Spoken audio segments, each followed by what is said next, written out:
السلام علیکم جی، میں ہوں بلال کیانی. کیسے ہیں آپ لوگ؟ آج کا ایک سوال ہے جی. بھائی صاحب نے پوچھا ہے کہ انسان کی قوت کیا چیز ہے، اصل قوت کے بارے میں پوچھا گیا ہے.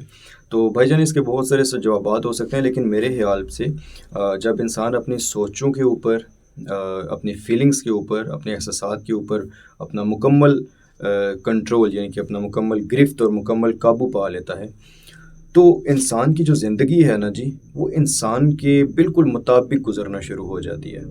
اور میرے خیال میں یہی اصل قوت ہے انسان کی، کہ جب خود پہ وہ گرفت حاصل کر لیتا ہے، اپنی سوچوں پہ، اپنے احساسات یعنی فیلنگز پہ قابو پا لیتا ہے، تو وہ یعنی کہ اصل قوت کو حاصل کر لیتا ہے.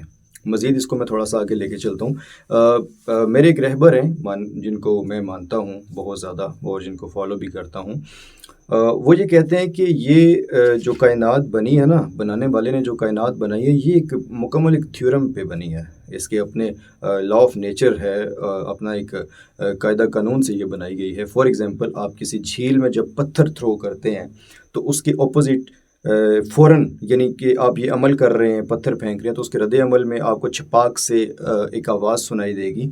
آواز یہ آپ کو سنائی ہی دے گی، چاہے آپ چھوٹے سے ندی میں پھینکیں، چاہے آپ کسی برتن میں رکھے ہوئے پانی میں پھینکیں، چاہے آپ سمندر میں پھینکیں یا کسی گھڑے میں پھینکیں. اگر وہاں پہ پانی ہے تو آپ پتھر پھینکیں تو آپ کو چھپا کی آواز آئے گی. مینس کیا ہوا کہ یہ ایک قانون قدرت ہے. مینس ایک عمل کا ایک رد عمل، وہاں پہ آپ کو تھرتھراہٹ ملے گی. یہ ہو ہی نہیں سکتا کہ آپ پھینکیں اور آپ کو آواز نہ آئے اور پانی میں تھرتھراہٹ نہ ہو. ایک مثال کے طور پہ میں نے یہ آپ کو بات سمجھائی. اس کے علاوہ آپ اپنے دل میں دنیا کے بارے میں ایک خیال بنا لیتے ہیں، سوچ بنا لیتے ہیں، ٹھیک ہے، اپنی ایک الگ دنیا بسا لیتے ہیں. مینس اتنی گرفت ہو چکی ہوتی ہے آپ کہ آپ اپنی دنیا بسا سکیں. تو جب آپ دل میں اچھا سوچیں گے، اچھا کریں گے، اپنے اصولوں پہ عمل پیرا رہیں گے، تو پوری دنیا یکسر آپ کو مختلف نظر آئے گی. اور اس کے برعکس اگر آپ برائی کے بارے میں سوچیں گے، نیگیٹو خیالات آپ کو جھگڑے رکھیں گے، تو آپ کو پوری دنیا اسی نیگیٹیوٹی میں گھومتی ہوئی نظر آئے گی.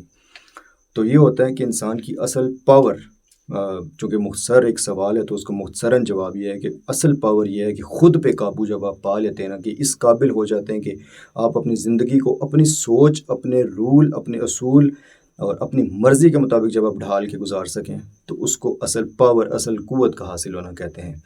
اور اگر آپ مسلم ہیں تو جب اس پاور کو آپ حاصل کر لیتے ہیں تو آپ اپنے اللہ کے بہت قریب ہو جاتے ہیں. میرے بہت سے دیکھنے والے غیر مسلم بھی ہیں، اور ان کے لیے بتاتا چلوں کہ جب آپ اس قوت کو حاصل کر لیتے ہیں تو آپ کا دل دنیا سے اچاٹ ہو جاتا ہے. اس حد تک نہیں کہ آپ دنیا کی تمام ترنگینیوں کو چھوڑ دیں، نہیں، لیکن آپ کو دنیا کی حقیقت کا ادراک ہو جاتا ہے. اور آپ اپنے اپنے قائد کے طور پہ، جس طریقے سے آپ کے عقیدے ہیں اس طریقے سے آپ اپنے رب سے جڑ جاتے ہیں. تو یہی انسان کی زندگی کا ایک اصل ہوتا ہے.